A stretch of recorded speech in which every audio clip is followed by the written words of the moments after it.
So ours is not even close to $500. We Right. went with $50. So the stencil company is donating $50 worth of stencils, which actually turns out to be quite a few stencils, to our first giveaway. But we have to be cognizant of that. So, like, if we do get to the point where we can, like, a sewing machine or something bigger, we've got to be super careful that it isn't over $500 or we have to exclude or register with Rhode Island. Is that what you're saying? Right, exactly. So Rhode Island. So the nice thing about the Rhode Island one is that they're not requiring you to do a bond or a trust account when you register the sweepstakes, which is something that New York and Florida do require. In Rhode Island, essentially what you have to do is you just have to notify them of it, let them know, tell them the information, send them the rules and of the promotion. And there's a filing fee. I believe it's of $150 right now. Interesting. And then you have to be able to, so if requested, that you need to retain a list of winners for it, and at least 6 months for at least 6 months after the sweepstakes ends. Right. Okay. So under 500, that's our goal. We don't want to deal with any of that. So in terms of prize money, and that's just not each individual prize. That's the total. So if you have multiple prizes in one sweepstakes, it can't total more than 500. Yeah, so we're just going to do one prize, one sweepstakes, under $500. That we stay safe with that. Kyle, what about our poor Canadian participants? Can they participate? Right. So in Canada, you actually need to have. It can't be based on luck. It has to be a contest to be a giveaway. Right. So we've already gotten this from people who are in Canada. So they cannot participate in our lottery, but they can't win. And we'll get to the declaration statement in just a minute that Ricardo's been investigating. But if we do one of like best cat, not just best cat quilt, they could enter that because it wouldn't be it would be a contest. Right. Which is based and on those are more difficult to manage because you need judges and you need to outline how you're going to judge people and you need to judge everybody. So. Right. So I think we're going to try one of those, but we got to get a little bit better at it'd be really interesting. Like I don't know, whatever. We'll figure out what that is, but I'd like to experience it. But again, I don't think we're ready for that yet. We barely got the whole giveaway up and running, so. We choose a person. I mean, we haven't chosen a person yet. It's going to be random from the software we're doing. But Ricardo, tell them about our experiences the last 2 days. Ricardo and I have been like, we did it. We got it up. It was really stressful. We did not go. There's 3 major ones we found. We found Rafflecopter, Gleam, which is the one we went with, and Short Stack. Right? We really thought Short Stack was pretty. But it costs money, right? You want to add the pretty pictures to it to make it look nice. And then right. It had a great interface.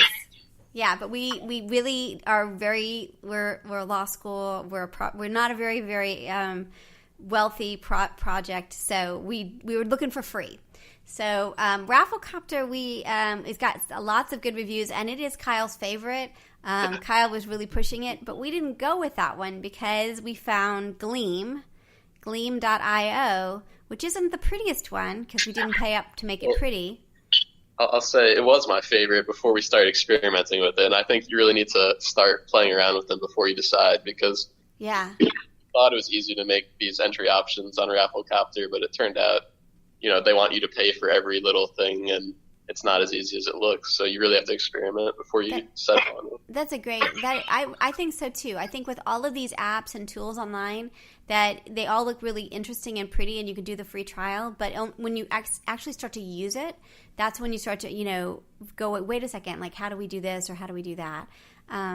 Gleam was cool. So Gleam was like cool on a number of levels. So Ricardo, tell us a little bit about it and then I'll tell you. If you don't, I'll chime in.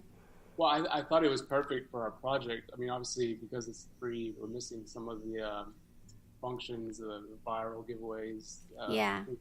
But for what we wanted it to do, which is just a simple giveaway, terms and conditions, several methods of entry.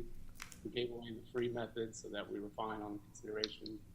I thought it just worked out perfect for us. Yeah, it was great. So it did exactly legally what I thought was awesome about it, which was they enter by just giving us their email address, or we did 2 options, email and Facebook.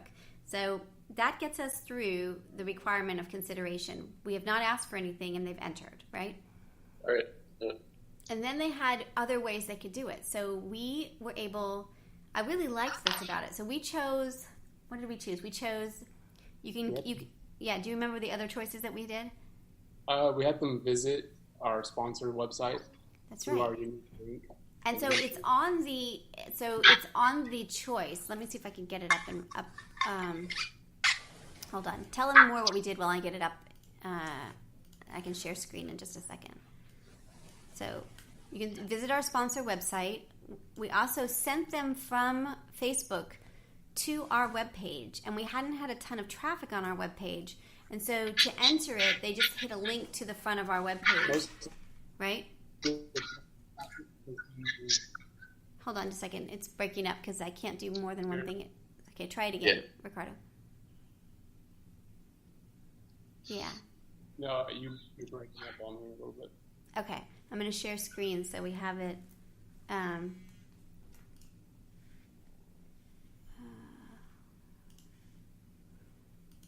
Okay, so this is our website, and you can see that it's not that pretty because it's the free version. Like if you did the pay version, you'd add images and all of that, and that's great.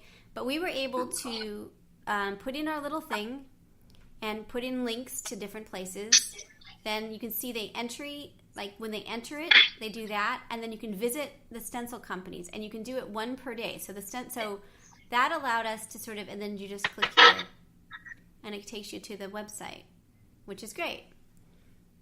And then you also can listen to the podcast and leave a comment. So what we found, this was interesting, because that was one of the problems we had with Rafflecopter, is if we sent them somewhere, how would we know? So if you put in what name are you going to use for your comment or whatever it comes up with, we're not sure how this works exactly, then it will take you to, well, it didn't work, did it? That seems like it's an honor system. Yeah. Yeah. And why didn't it take us to the podcast? We should look into that, Ricardo. We can just visit the Facebook page. So then by doing that, it'll take us there. And we also get bonus. We can do big daily bonus. So if they come back to our website, they get an extra point every day. So I'm not sure why this one's not working. This one should go to our podcast here, because you can listen to our podcast. And one of the things we're doing is we're not getting enough likes that we want to make sure that people like and leave comments. So we'll see why that's not working. But you can kind of see that we can do a whole bunch of things. But we got the consideration part, the way they entered the contest happened first. And so we don't have that same problem as, if we had just had them say, leave a comment. So I thought that Gleam.io, it's free. It seemed great. So.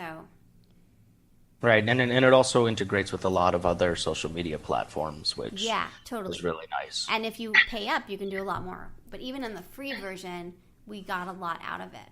So I was pretty psyched about that. What else? Okay, so then we had to put an FTC warning on our. Here, I'll go back. It's going to mess up the. So let's talk about that. We put this on our website right now. You can see it. FTC disclosure. I don't know if we're totally legal yet, but we're getting there. We're getting more legal, would you say?